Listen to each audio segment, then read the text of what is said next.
Okay. Bismillah ar-Rahman ar-Rahim. First question: how can non-Arab speakers approach learning the language to understand the Quran, inshallah? And what can we do before learning, mastering Arabic to understand the Quran? They said they're using multiple kind of Right. translations right now. I'm gonna have I'm gonna talk about Arabic in one of the later classes, so I'll defer part of the question to it. One, I would say, in some ways, Arabs are disadvantaged in knowing Arabic, modern Arabic, because there can often be a kind of compounded ignorance. To understand the Arabic of the Quran takes many years of hard work. I mean, this idea that you can learn the language of the Quran in a year is just a very dangerous concept in my estimation. The Quran is a profoundly subtle book.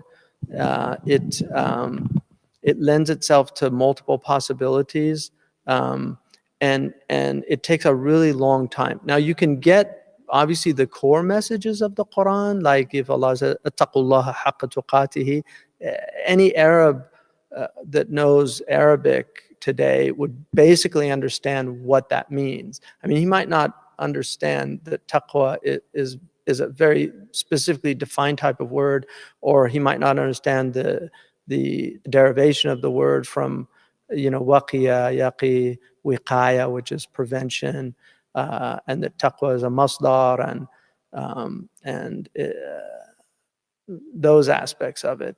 But they'll get the general meaning of that. But to really understand, where you get into a deep understanding of the Quran, it takes a lot of work. And there's a reason why it's dhalika al-kitab, because dhalika is for ta'zeem, And one of the things that I learned early on, when I was very young, I was in Mauritania, and I was studying, and I was reading the Quran, and I had this, what I thought was an insight into a thing. And I remember I was going to tell one of my teachers, I had this insight into the Quran, and he just stopped me.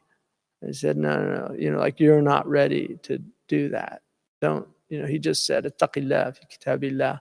And when they asked Omar what ab was, in Surah Al-Abasa, ab is a word, and he said, أي أرض تقرني وأي سماء تظلني إذا تكلمت في كتاب الله برأيي. Like, what earth would hold me up, and what heaven would cover me if I spoke about the book of Allah without knowledge. So we have to have a type of awe for the book of Allah, and just be very careful.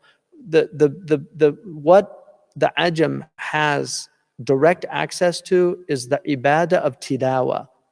And whether you can understand the Quran or not, tilawa has a profound effect on your heart.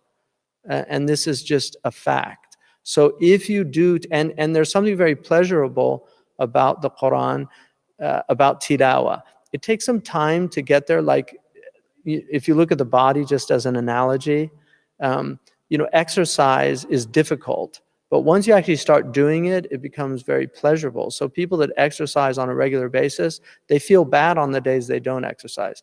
The Quran is like that. If you get into a habit of reciting the Quran, and we are what we repeatedly do, as the Greeks emphasized constantly, that habit is very important. Kullu shay'in 'ada walau al-ibada. Everything is habitual, even devotion. And so you have to get into the habit. And so I would say, in terms of learning the Arabic, it's a really important thing, and I really encourage it to everybody. It's one of the most rewarding things that I've ever done in my life, just having access to this incredible legacy of knowledge, and over and above all else, having access to the book on.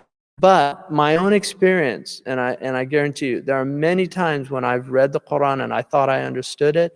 When I went to the tafsir, there was a completely different meaning than what I was getting from just the Arabic.